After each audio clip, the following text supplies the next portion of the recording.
হাবিব, কি হয়েছে বলতো? আমাকে একটু খুলে বল। সারাটা দিন অফিসে মন মরা হয়েছিলিস। কি হয়েছে আমায় খুলে বলতো সব। কি আর বলবো বন্ধু, দুঃখেরই কথা। সবই কপালের দোষ, অন্তরের ব্যথা।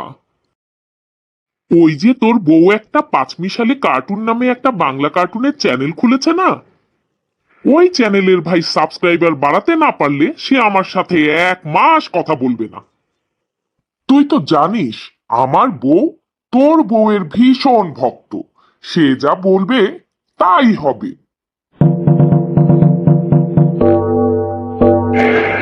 আরে ভাই, এ তো খুব ভালো কথা, আনন্দের কথা। বলিস না কথা। এই একটা মাস তুই চিল কর।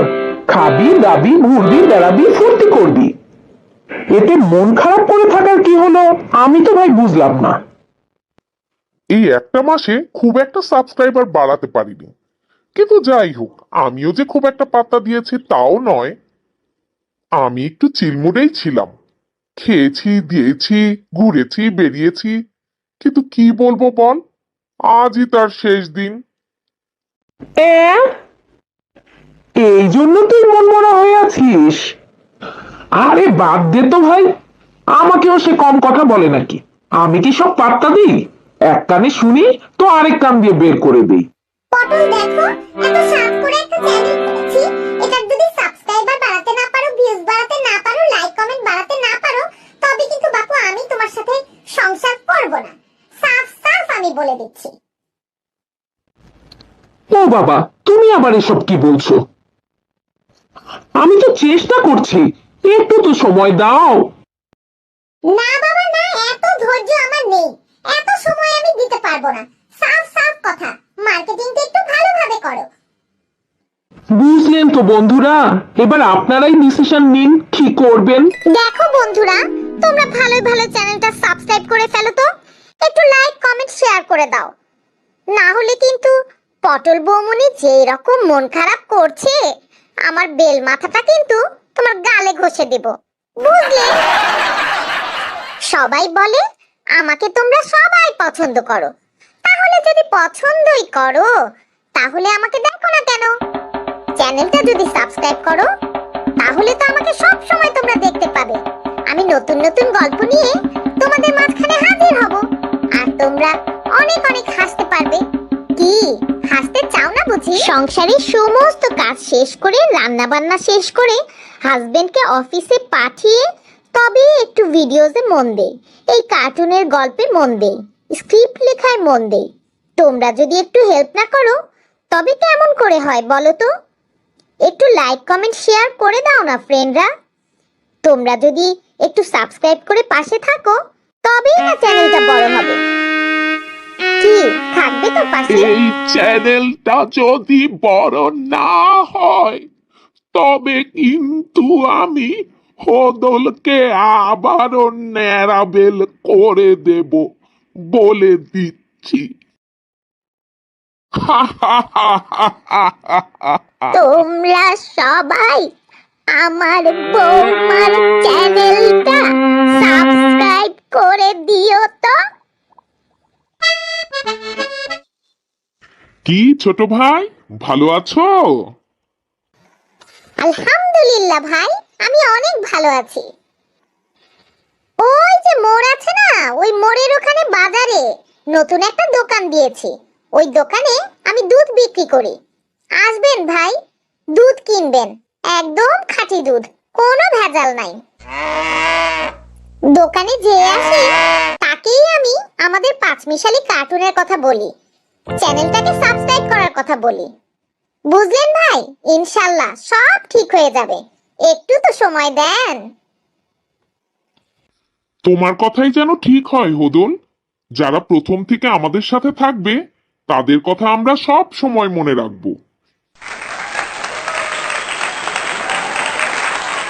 আর তোমার দোকানে দুধ কিনতে আমি অবশ্যই যাব।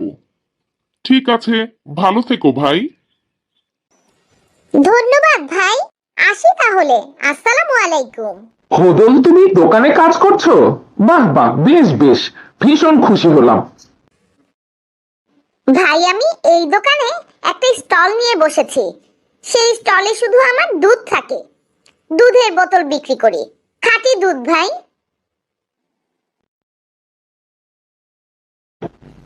তা বেশ তো, আমাকেও 1 লিটার দুধ দাও। নিন ভাই, দুধের বোতল নিয়ে যান, খাঁটি দুধ, কোনো ভেজাল নাই। ধন্যবাদ হদল, খুব শীঘ্রই আবার দেখা হবে, ভালো থেকো। হদল, শিগগিরই 2 লিটারের 2টা দুধের বোতল দাও তো। তোমার ভাবি বাসায় নিয়ে যেতে বলেছে, পায়েস রান্না করবে। দিচ্ছি দিচ্ছি, এখনই দিচ্ছি, একটু দাঁড়ান ভাই। আবার আসবেন ভাই। হদল, তুমি এসব কি শুরু করেছো আমাকে বলবে? কেন বউ, কি হয়েছে? আমি কি করেছি?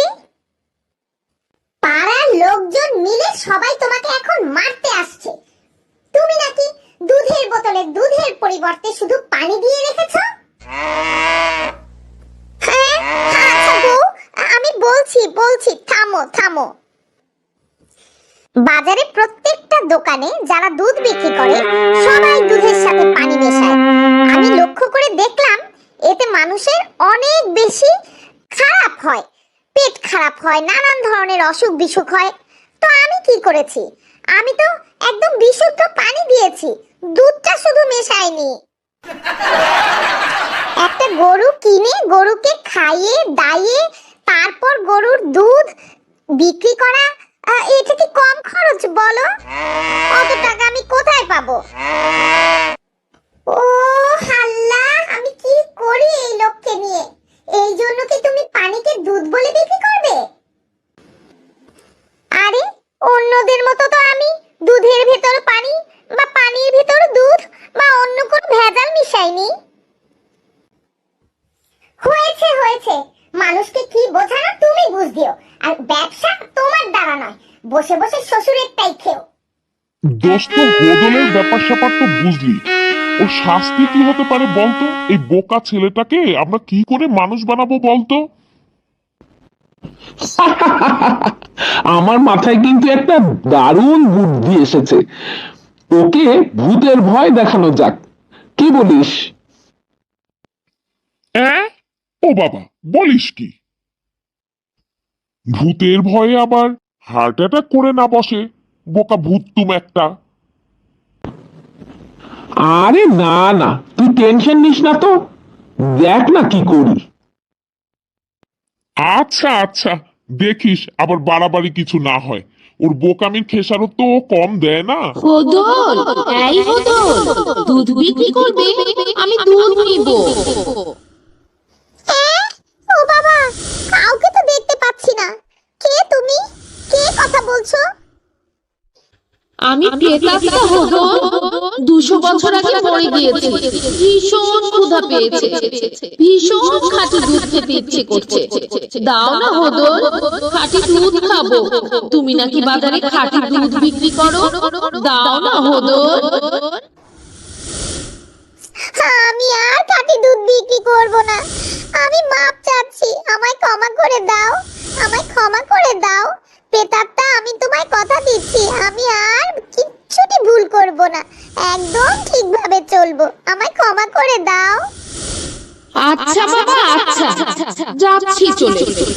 মনে বড়ই কষ্ট পেলাম, সবাই শুধু আমাকে ভয় পায়। ঠিক আছে, যাও, ভালোভাবে থেকো, আর ভুল করো না।